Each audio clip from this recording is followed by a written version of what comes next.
Okay, so think about how you actually talk to your AI today. You type out a prompt, you hit enter, and then you wait.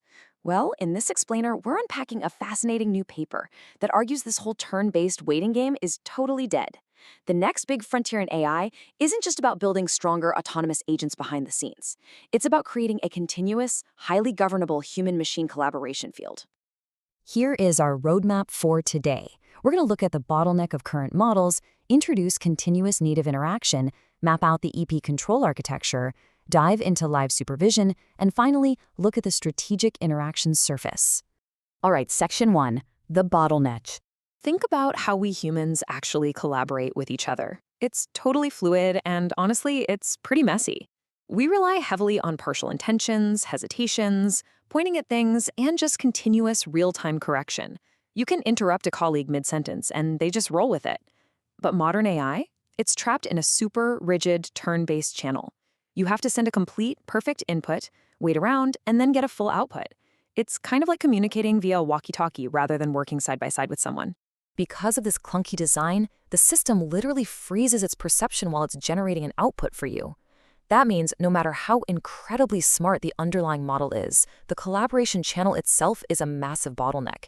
You have all this rich, tacit context in your head, but the machine only gets what you can perfectly compress into a tiny text prompt.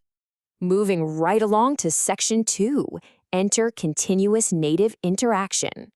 So we're shifting away from that turn-based exchange into continuous coordination. In a native interaction model, the AI doesn't just sit there waiting for you to finish typing. Speech, vision, text, and timing, they all merge into one synchronized temporal field.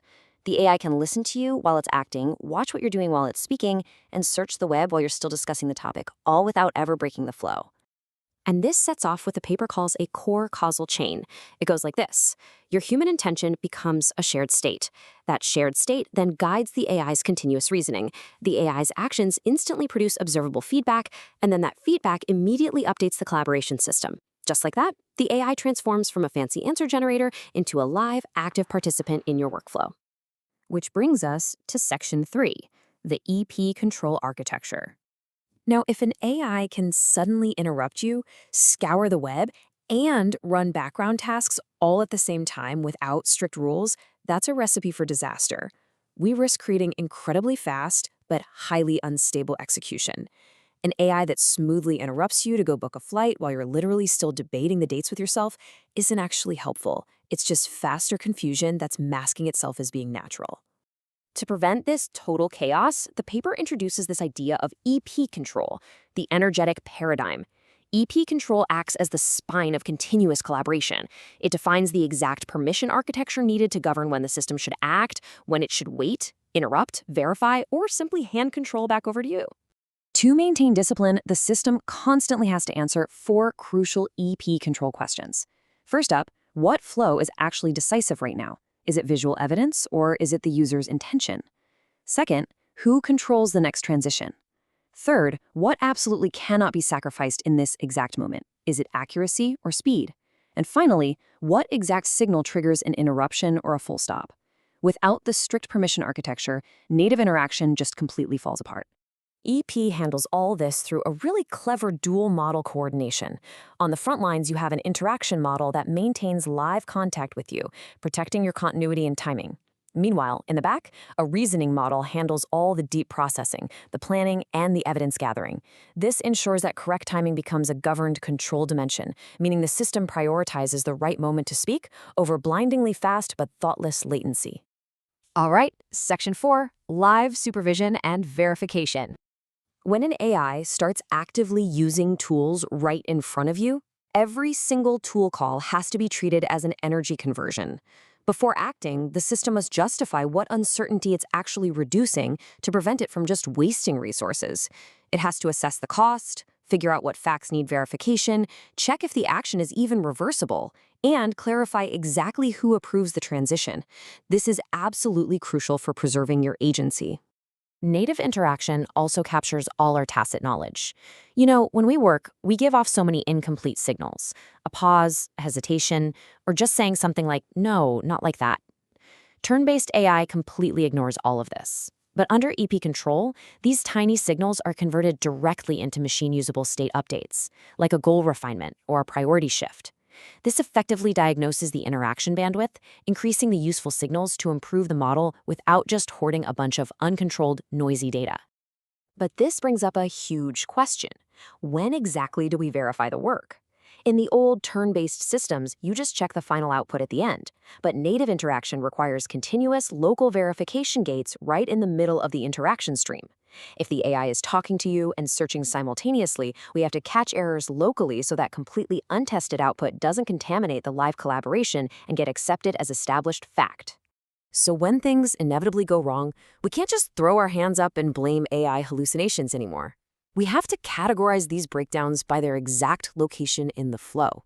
Was it a perception failure where it just missed your cue, a timing failure where it interrupted you way too early, or a critical control failure where the system acted entirely without your permission?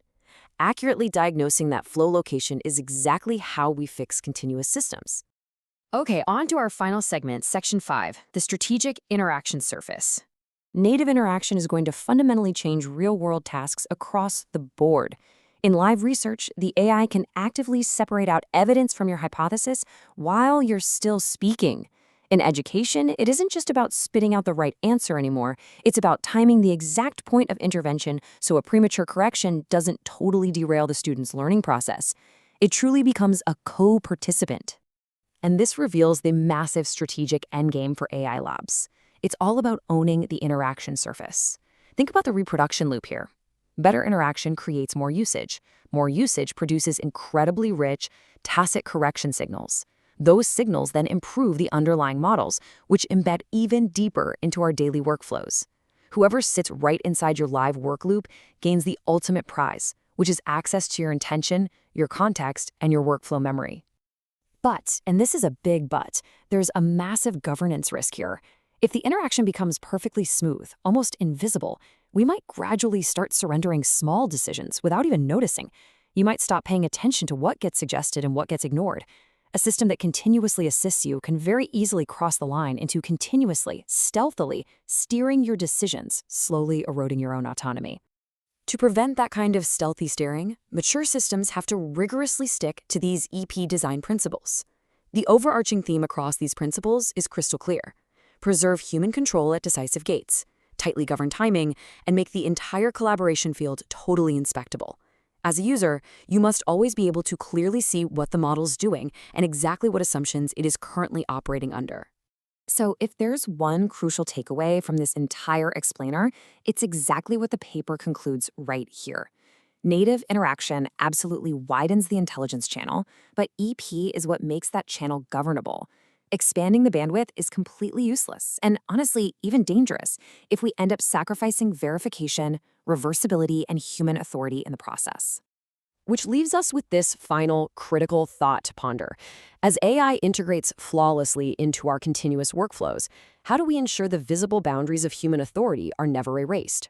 Truly understanding native interaction and EP control is step one toward making sure we remain the authors of our own work. Thanks so much for exploring this with me today.